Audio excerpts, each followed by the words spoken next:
ప్రస్తుతం మనతో పాటు స్టూడియోలో బీఆర్ఎస్ నేత రాజేష్ నాయక్ ఉన్నారు.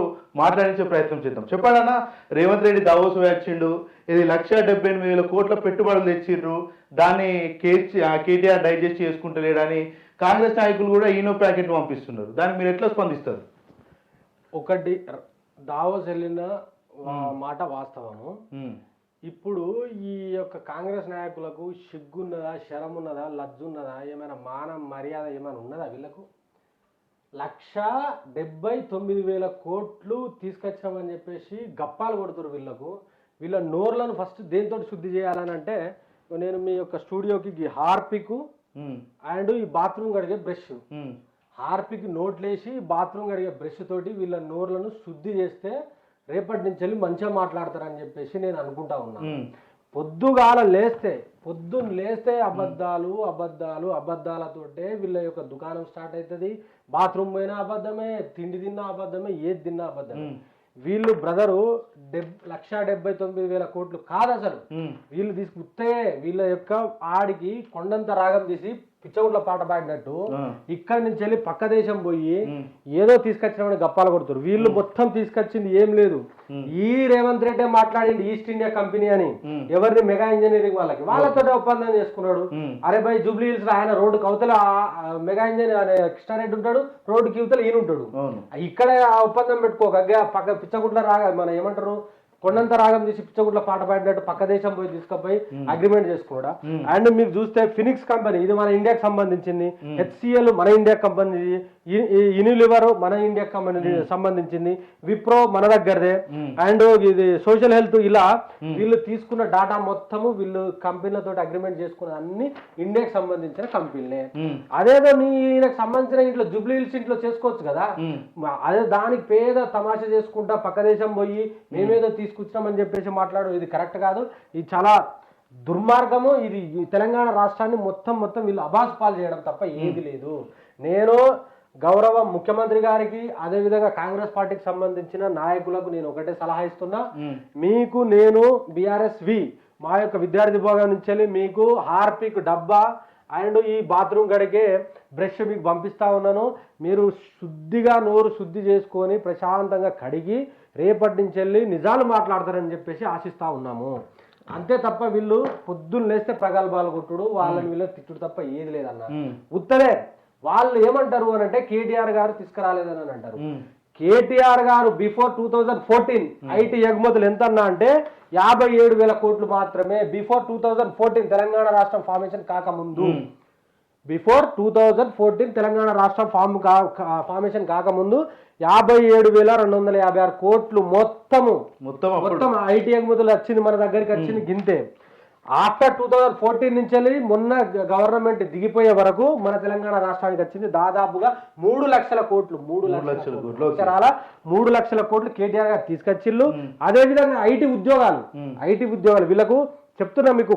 అదే విధంగా మీరు కంటి వెలుగు మీరు తీసేసి ఆ ప్రోగ్రామ్ ని మీరు కళ్ళు మంచిగా చూపించుకొని చెప్తున్నా. అంటే 20,000 కోట్లు తెచ్చిరని చెప్తున్నారు కదా బీఆర్ఎస్ ప్రభుత్వ హయాంలో. అదే వాళ్ళు ఎన్నైనా చెప్తారే, నువ్వు గమ్మతున్నావు. వాళ్ళు ఎన్నైనా చేస్తారు, తిమ్మిని తిమ్మి చేస్తారు. అబద్ధాలు ఆడోట్లా వీళ్లకు ఆస్కార్ అవార్డు ఇవ్వాలి. రేవంత్ రెడ్డికి కానీ కాంగ్రెస్ కు కూటమికి కానీ ఆస్కార్ అవార్డు ఇవ్వాలన్నా. ఇప్పుడు వాళ్ళేమో నిన్ననే మీరు దామోదర్ రాజనరసింహేమో ఒక ఊళ్ళో 60% అయిందని ఆయన స్వయాన మంత్రి ఉండి రుణమాఫీ కాలేదని ఆయన మాట్లాడతాడు. ఈ రేవంత్ రెడ్డి 100% అంటాడు, ఇంకొక మంత్రి 50% అంటాడు, ఎమ్మెల్యేలో 40 అంటారు, ఇంకొకరిలో 100 అంటారు. అంటే వీళ్ళకు అసలు ఏం మాట్లాడతారో అర్థం కాని పరిస్థితి. క్లారిటీలో జనాలు ఉన్నారన్న.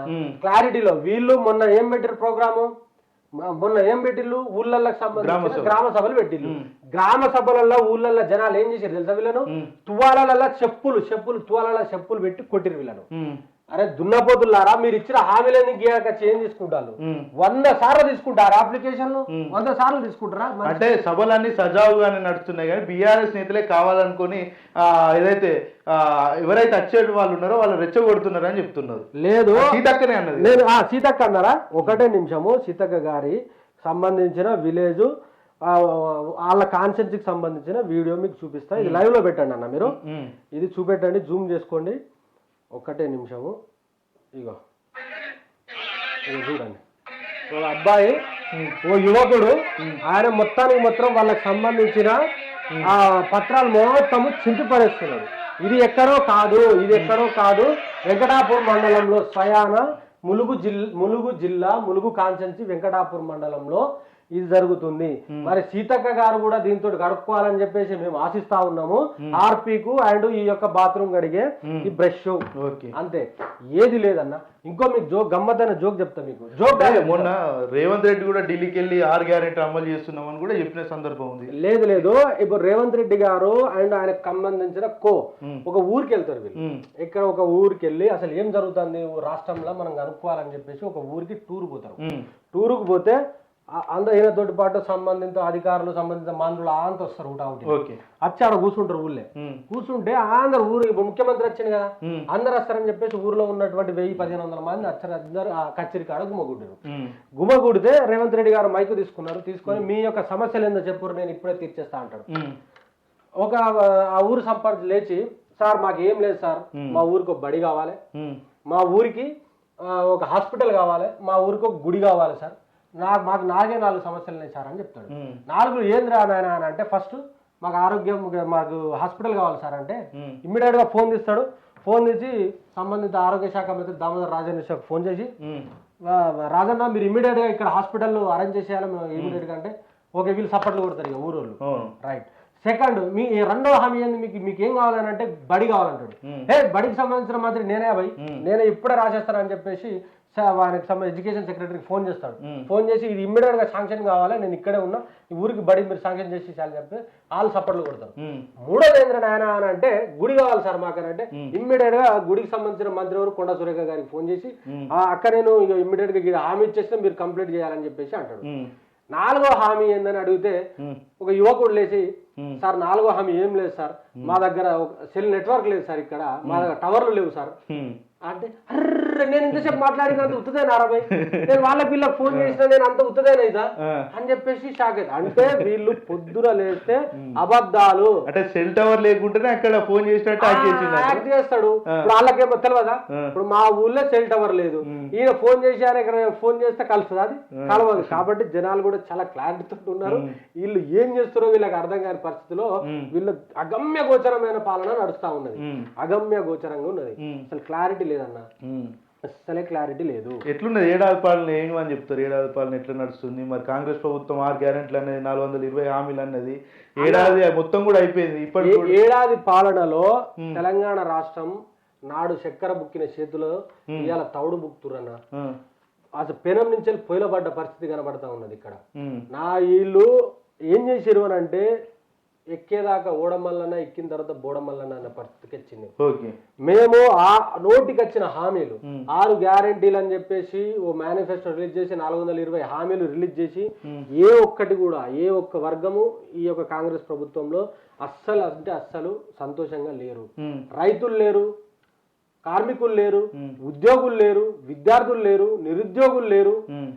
ఏ వర్గం జర్నలిస్టులు కూడా లేరు. జర్నలిస్టుల మీద ప్రశ్నిస్తే జైలుకేస్తున్నారు, కేసులు పెడుతున్నారు. తస్మాత్ జాగ్రత్త అని చెప్పేసి మేము హెచ్చరిస్తా ఉన్నాము. విద్యార్థుల నుంచి మేము యొక్క ఈ రాష్ట్ర ప్రభుత్వాన్ని హెచ్చరిస్తా ఉన్నాము. మీరు చేసిన హామీల గురించే వాళ్ళు మాట్లాడేది, మీరు ఏమి ఇస్తానన్నారో దాని గురించే ప్రశ్నిస్తా ఉన్నారు. కాబట్టి మీరు ఇకనైనా ఒళ్ళు దగ్గర పెట్టుకొని మాట్లాడాల్సిన అవసరం ఎంతైనా ఉన్నదని చెప్పేసి మేము అంటే ఉన్న పలంగా ఈ గ్రామ సభలు అనేది ఇప్పటికిప్పుడే ఎలక్షన్లు దగ్గర రాబోతున్నాయని ఒక ఎత్తు జరుగుతాయి. మళ్ళీ ఇక్కడ గ్రామ సభలను పెద్ద ఎత్తున ప్రచారం చేసుకునే పనిలో కూడా కాంగ్రెస్ పార్టీ ఉంది. ఎందుకు జరుగుతుంది ఇప్పటికిప్పుడే? మళ్ళీ గ్రామ సభలో కూడా చాలా వరకు కూడా వ్యతిరేకంగా జనాలు కూడా ఉన్నట్టు కూడా మనం చాలా చోట్ల కూడా చూసినాం అన్న. గ్రామ సభలు అవి ఏదో మాకేమన్నా పాజిటివ్ కలుగుతుంది అని చెప్పేసి ఏదో ఊహించారు వాళ్ళు. ఏదో ఎక్స్పెక్ట్ చేసి జనాలకు పోయిర్రు. బట్ ఒక్కొక్కరిని చెప్పు తీసుకొని కొట్టినట్టు అయింది. ఎమ్మెల్యేలను సైతం ఉరికిచ్చిల్లన్నా. నేను ఇదే స్టూడియోలో చెప్పిన, 1 ఫైన్ డే వస్తుంది, అండర్ వేర్ల మీద కూడా మంత్రులను ఉరికిస్తారు ఈ తెలంగాణలో. పౌరుషం గల నేల ఇది, ప్రశ్నించే నేల ఇది. ప్రతి ఒక్కరి నెత్తూరులో పోరాట తత్వం ఉంటది, ప్రతి ఒక్క డిఎన్ఏలో ఇక్కడ పోరాట ఉంటది. అలాంటి నేలలో నువ్వు ఇలాంటి తప్పులు చేయాలనుకుంటే మాత్రం అస్సలు నేను సహించరు ప్రజలని చెప్పేసి నిన్న ఈ గ్రామ సభలలో తేలిందన్న. వాళ్ళు మాకు వచ్చేసి మా యొక్క విలేజ్ లోనే గత ప్రభుత్వం శాంక్షన్ చేసిన డబల్ బెడ్రూమ్ ఇళ్లను వీళ్ళు క్యాన్సిల్ చేసి మొత్తం దాదాపుగా 500 ఇండ్లుంటే 7 వస్తే వాడు ఎవరికి ఇవ్వాలన్నా? ఏడే వచ్చినట్టు చూపెడుతున్నారు. తర్వాత ఆ అధికారులు ఏమంటారు అని అంటే ఇది నిరంతర ప్రక్రియ, అర్హులైన ప్రతి ఒక్కరు కూడా ఇల్లు ఇస్తామని కూడా ప్రభుత్వం చెప్తుంది. వాళ్ళు అన్న వీళ్ళ నంబరే డిసెంబర్ 9వ తారీఖు నాడే నేను వచ్చిన తర్వాతే సంతకం పెట్టి రుణమాఫీ చేస్తా అన్నాడు, రైతు భరోసా ఇస్తానన్నాడు. ఇప్పటి వరకు కూడా రైతు భరోసా లేదు, రైతు రుణమాఫీ చేయలేదు. సంవత్సరం పూర్తయితే 2 లక్షల ఉద్యోగాలు ఇస్తానన్నాడు, ఇప్పటి వరకు ఇయ్యలేదు. నిరుద్యోగ ప్రతి 4,500 ఇస్తానన్నారు, ఇప్పటి వరకు ఇయ్యలేదు. అదే విధంగా పెన్షన్లు 4,000 ఇస్తానన్నారు, ఇప్పటి వరకు ఇయ్యలేదు. వితంతువులకు 4,000 ఇస్తానన్నారు, ఇప్పటి వరకు ఇయ్యలేదు. మహిళలకు వాళ్ళకు 2,500 ఇస్తారన్నారు, ఇప్పటి వరకు ఇయ్యలేదు. విద్యార్థినులకు స్కూటీలు ఇస్తామన్నారు, ఇప్పటి వరకు ఇయ్యలేదు.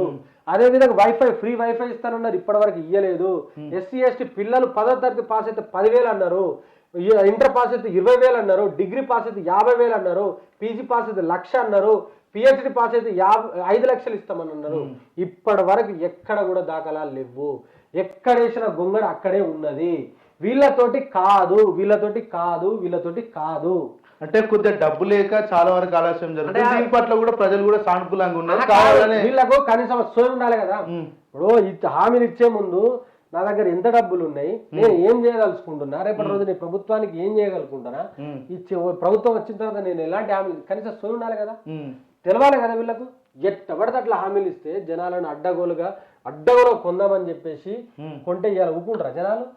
ఇదే ఇవాళ నువ్వు ఊళ్ళలోకి పోతే నేను తరిమి కొట్టిల్లు, రేపటి రోజున నీ ఇళ్ళలోకి వచ్చి తరుముతారు. బాజాప్తగా ఈ మంత్రులు, ఎమ్మెల్యేలు, ఈ యొక్క పాలక పక్షంలో ఉన్నటువంటి పెద్దల ఇళ్ళకి వచ్చి తరుగుతారు. ఎందుకు ఊకుంటారు అన్న? అస్సలు ఎట్టి పరిస్థితిలో ఊకునే పరిస్థితిలో లేరు జనాలు. మీకు వాళ్ళు చాలా ఆగ్రహంతో ఉన్నారు. చూసిళ్ళు మొదటి 3 నెలలు చూద్దామని చూసారు, 6 నెలలు చూద్దామని, 1 ఇయర్ చూద్దామని చూసిళ్ళు. ఇక వాళ్ళ ఆగ్రహం కట్టలు తెచ్చుకున్నది, వాళ్ళని ఆపేటోడే లేడు. కథమిగా వీళ్ళ ప్రభుత్వము చుక్కలు చూపెడతారు. వీళ్ళకు రేవంత్ రెడ్డి ఏమన్నాడు? తొండలు జోరిస్తా అన్నాడు. వాళ్ళకే తొండలు జోరించే పరిస్థితి వచ్చింది. పేగులు మెడలేసుకుంటా అన్నాడు. జనాలు వీళ్ళ పేగులు తీసి మెడలేసుకుంటారు. రేపు చూడు నువ్వు ఇదే జరుగుతుంది. గుడ్లు తీసి గోళీలు ఆడతా అన్నాడు. రేపటి రోజున ప్రజలు వీళ్ళ గుడ్లతోటి గోళీలు ఆడతారు. నువ్వు ఇది రాసి పెట్టుకో, ఇది జరుగుతుంది. ఓకే, రాష్ట్రం అంతా పక్కన పెడదాం. పాలకుర్తి నియోజకవర్గంలో ఎస్పెషల్లీ, ఎందుకంటే మీరు అక్కడి నుంచి వచ్చిన బిడ్డనే కాబట్టి, ఇక్కడ పాలకుర్తిలో చాలా వరకు కూడా గిరిజనుల మీదే దాడులు జరుగుతున్నాయని కూడా చాలా పెద్ద ఎత్తున కూడా ధర్నాలు కూడా వేసిన పరిస్థితులు చూసినా, మీరు కూడా అందులో ఒక 2-3 టైమ్స్ ఇన్వాల్వ్ అయినట్టు కూడా చూసిన పరిస్థితి. అసలు ఏం జరుగుతుంది అనుకోవచ్చు అక్కడ?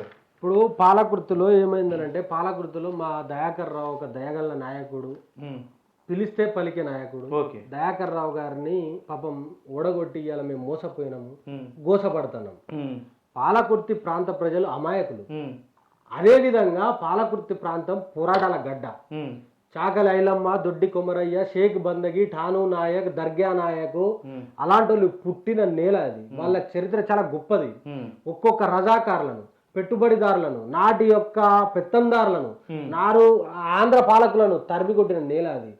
అలాంటి నేలలో ఏదో మాకు జరుగుతుంది, మంచి జరుగుతుంది కావచ్చు అని ఆశతోటి ఇవాళ యశస్విని రెడ్డి గారికి ఓటేస్తే వాళ్ళు చేస్తుంది ఏంటి అని అంటే, ఈ తెలంగాణ రాష్ట్రంలో 119 మంది ఎమ్మెల్యేలు ఉంటే, ఒక్కొక్క కాన్స్టిట్యూన్సీకి ఒక్కడే ఎమ్మెల్యే ఉంటే, మా కాన్స్టిట్యూన్సీకి 2 ఎమ్మెల్యేలు. ఎవ్వరు పోయినా వాళ్ళ దగ్గరికి 2 శాల్వాలు పట్టుకోపోవాలి, 2 బోకేలు పట్టుకోపోవాలి. అత్తా కోడల దుకాణం. అంటే 2 ఎమ్మెల్యేలు ఉంటే పరిపాలన కూడా ఆ విధంగా ఉండాలి కదా. పరిపాలన లేదు. ఇప్పుడు నీ దగ్గరికి అత్త కాడికి పోతే కోపంకు కోడలికి కోపము, కోడలి కాడికి పోతే అత్త కోపము. అసలు ఏంది వాళ్ళకి తెలివి లేదు. ఫస్ట్ వాళ్ళ మీద ఏదో సానుభూతి తోటి ఓట్లేసిర్రు. వాళ్ళు మేము హెల్ప్ చేస్తామని చెప్పేసి ప్రతి సంవత్సరం 500 మందికి మేము అమెరికాలో, విదేశాలలో మేము విద్య అభ్యసించి వాళ్ళకు నౌకర్లు ఇప్పిస్తామని చెప్పేసి హామీ ఇచ్చింది. ఎవరికి కాదు, ఈ యశస్విని రెడ్డి గారే, మా యొక్క స్థానిక ఎమ్మెల్యే యశస్విని రెడ్డి గారే వారికి సంబంధించిన నెల జీతము, ప్రతి నెల జీతము ప్రతి ఒక్క కుటుంబానికి ఇస్తాను. ఇప్పటి వరకు 14 నెలలు అవుతుంది, ఏ ఒక్క కుటుంబానికి ఇచ్చినట్టు దాఖలాలు లేవు. ప్రతి సంవత్సరం 500 నుంచి 1000 మందికి నిరుద్యోగులకు, యువకులకు మేము పక్క దేశము చదువుకొని వాళ్లకు ఉద్యోగాలు ఇప్పిస్తామని చెప్పారు. కనీసం ఇప్పటి వరకు ఇచ్చిన దాఖలాలు లేవు. 420 హామీలు పక్కకు పోని కాక వీళ్ళు స్వయంగా వాళ్ళ హామీలు ఇచ్చారు. ఎక్కడ కూడా ఎక్కడేసిన గుంగడ అక్కడే. పొద్దున్నేస్తే దయాకర్ రావుని తిడితే ఏమొస్తా అన్న, దయాకర్ రావుని తిడితే ఏమొస్తా? దయాకర్ రావు అనే అతను ఈ దేశంలో నంబర్ 1 పంచాయతీరాజ్ శాఖ మంత్రి. గల్లా ఎగరేసుకొని చెప్తా నేను. ఎట్లా అనంటే, దేశం మొత్తంలో 21 అవార్డులు వస్తే ఈ తెలంగాణ రాష్ట్రానికి పంచాయతీరాజ్ శాఖలో 19 అవార్డులు తీసుకొచ్చిండు. మా పాలకృతి ప్రాంతంలో డబల్ రోడ్లు మన రాష్ట్రంలో ఏడలేదు డాంబరు, అంత డాంబర్ మా దగ్గరే పోసిండు సార్. అంటే ఆ రకంగా ప్రతి ఊరుకు పోతే 100 మందిని పలకరిస్తాడు. ఏ ఊరుకు పోయినా ఒక్కరిని పేరు పెట్టి 100 మందిని పేరు పెట్టి పిలుస్తాడు. అలాంటి నాయకుడిని ఇవాళ పోగొట్టుకొని చాలా విషాదంలో ఉన్నారు మా పాలకృతి, చాలా ప్రమాదంలో ఉన్నారు. మరి అంత గొప్ప పనులు చేసినప్పుడు ఎందుకు కూడా కొట్టాల్సి వచ్చింది అక్కడ జనాలు? అన్నయ్య కొత్త చూసారు, మార్పు మార్పు మార్పు అంటే జనరల్గా ఇక్కడ జరిగింది ఏంటి అంటే సార్ 7 సార్లు గెలిచిండు. సరే 7 సార్లు కొత్త వాళ్ళు వస్తారు కదా, ఏదో చేస్తారు కావచ్చు ఏదో చెప్తారు కదా వీళ్ళు గాలి మాటలు అని చెప్పి ఒకసారి వేద్దామని చెప్పేసి ఈసిరు తప్ప. ఇప్పుడు దయాకర్ రావు గారు ఏ ఊరికి పోతే ఆ ఊరికి హక్ చేసుకొని ఏడుస్తారు. చాలా విపరీతమైన విషాదంలో ఉన్నారు తెలంగాణ పాలకృతి ప్రాంత ప్రజలు.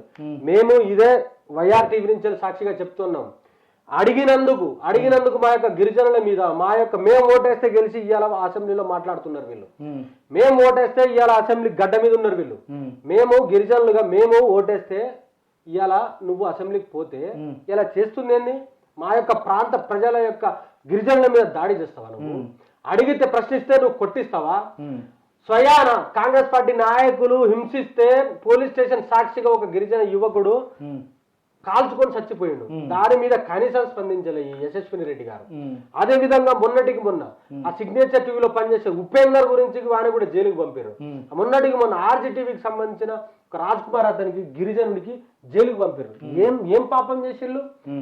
మా యొక్క ఉప్పు కారం మేము గొడ్డు కారం మేము తింటున్నాం, నీకు సంబంధించిన పిజ్జాల బర్గర్లు మేము అడగట్లే అమ్మా, మాకు సంబంధించిన మేము ఇంతో అంతో కష్టపడి కాయ కష్టం చేసుకొని తింటున్నాం. మా యొక్క ఆ కూడును కూడా నువ్వు కొట్టాలని చూస్తే మాత్రము మిమ్మల్ని ఇదే దేశం దాటి పంపించే యొక్క రోజులు దగ్గరలోనే ఉన్నాయి. 100% చేస్తాం. అది కూడా మా గిరిజనుల నుంచే స్టార్ట్ చేయబోతున్నాం. అంటే రేవంత్ రెడ్డి విషయానికి వస్తే ఈ 5 ఏళ్లే కాకుండా రాబోయే 10 ఏళ్ళు కూడా నేనే ముఖ్యమంత్రిగా ఉంటా అని చెప్తున్నాడు. ఉంటాడా ఉండడా? ఎట్లుంటాడే?